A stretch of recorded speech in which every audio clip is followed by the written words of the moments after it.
What's up guys, this is Aaron from Gear Up and welcome to today's episode. We're gonna talk about the Google Home or Google Home Assistant or Google Home devices or whatever you want to call it.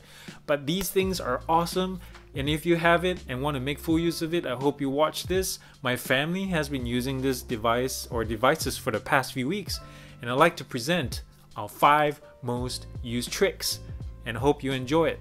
But before we go into it, let's cut to intro.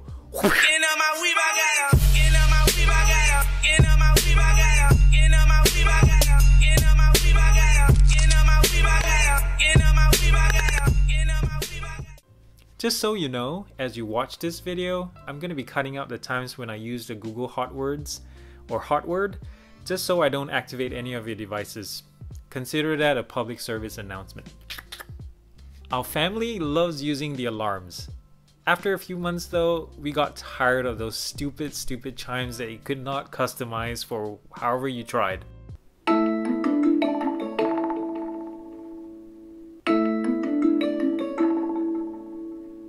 This is so annoying, I hate this thing every time.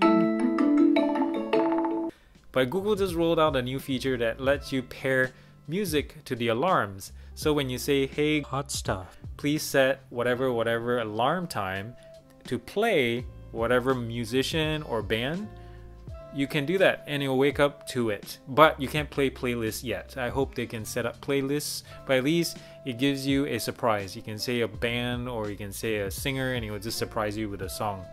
So that's pretty good and we like it, and I hope they expand on that a little bit more to customize sounds that we want or anything uploaded. I don't know. That's the beauty of software. Hey friend, set an alarm for 9:16 a.m. that plays Michael Jackson. That is only available for Spotify subscribers, so I'll play a Michael Jackson station for 9:16 a.m.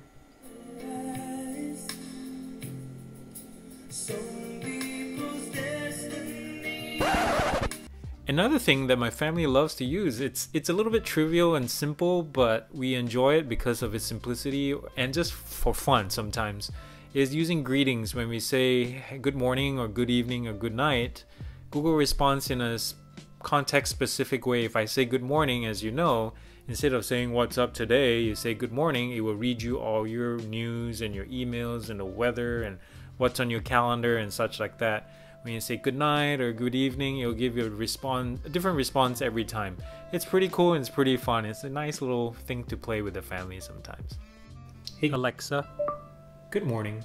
Good morning, Mr. Bojangles. It is 9:02 a.m.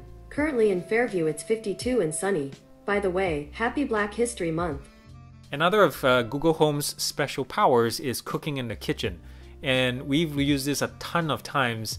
It has its drawbacks, it has its limitations still, and it has weaknesses that I can write a long list about, but its strengths are pretty phenomenal as well. Like when you use it for a unit converter or use it for cooking simple recipes and want to just have hands free on anything, playing music, controlling sound, controlling your temperature in the house, your lighting, all with the power of your voice. That's pretty awesome.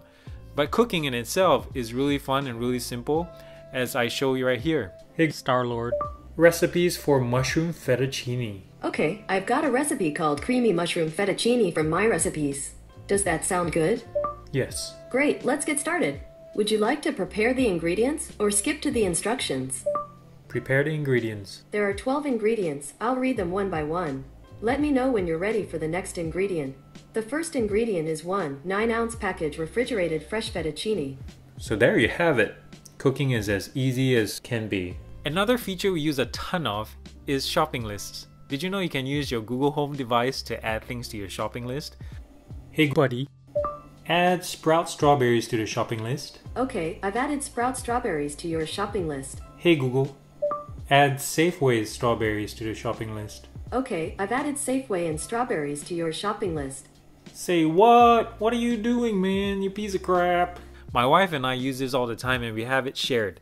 And we can see each other's checkoffs as we shop for things or any ads or edits like that. I wish it was a little bit more powerful though, like integration with Keep or something like that, because currently it runs off a URL linked directly to your Google Home app, which is kind of janky and not super powerful. You can't set categories or things like that. Anyways, it's useful for what it is and it's awesome.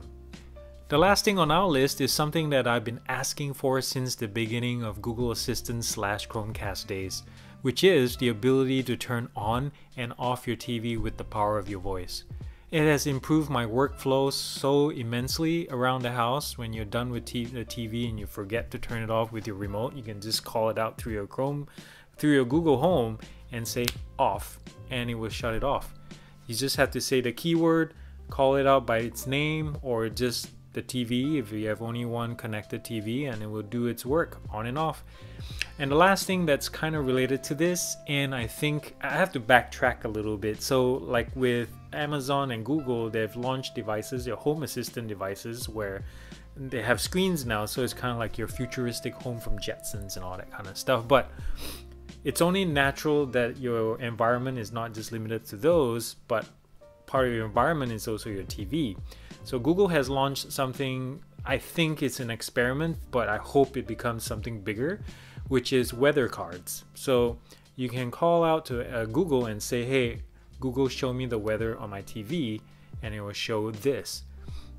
And then I hope they expand on this where you can do like news clips or how's my day calendar events, how's my commute, and it'll flash in on your TV or your TV in your room or TV in your living room, or a little monitor at home or something like that. I think it would be such a great thing if Google expanded on this and sends out the API to developers, and that will just open up doors. I hope that's where they go. That'll be super awesome. I'm excited. Well, there you have it, guys. That was our 5 most used tricks that we use here right at home. I hope you enjoyed watching it just as much as I enjoyed filming it. But I have to say, these devices like from Amazon and Google, they're not hardware driven, they're software driven. And as these companies improve the code, it's only a matter of time further down the line, even tomorrow for that matter, where we'll have new features being introduced into these devices in our homes. If you'd like me to cover that or write up more about that or investigate a little bit more about that, please comment down below, okay? I'll be glad to look into it and see if it would be worth making some videos. It is super cool, exciting times. I love these kind of things. Well, anyways, I hope you guys have a great positive day. And I say that with all sincerity because, to be honest, this was filmed one day after the Parkland shootings in Florida. You know, one of the probably the worst school shootings ever, and it's a really sad time. I was very shocked to see it and saddened by it still. I hope if you have a chance to have a moment of silence or at least a prayer for the victims, for the families, for the kids, for the staff, for the authorities, for everybody, for the future. I hope people watching this 100 years from now on YouTube, I hope you don't have to experience things like that, but if you do, pray for these folks too, pray for these times, and pray for protection, I guess. Not from safety, but for the folks who have depression, who have hard times with their lives, who are deciding and taking action and buying guns and buying things to harm people, and it sucks. So I hope you have a chance to do that today. But anyways, subscribe if you like to see more content on my channel. Thumbs up if you like this video today, and thumbs down. And this is a serious one today, guys. Thumbs down if you're a person who's seriously deciding to go to a gun store to buy a weapon, or raiding your parents' gun closet to use it on someone, to kill someone, to hurt someone, to terrorize someone. Not a good idea. It's never going to go down right. If you can, seek help. But if you don't, thumbs down to you, man. Thumbs down to you. Anyways, I think that's it. See you on the flip side, guys. Cheers.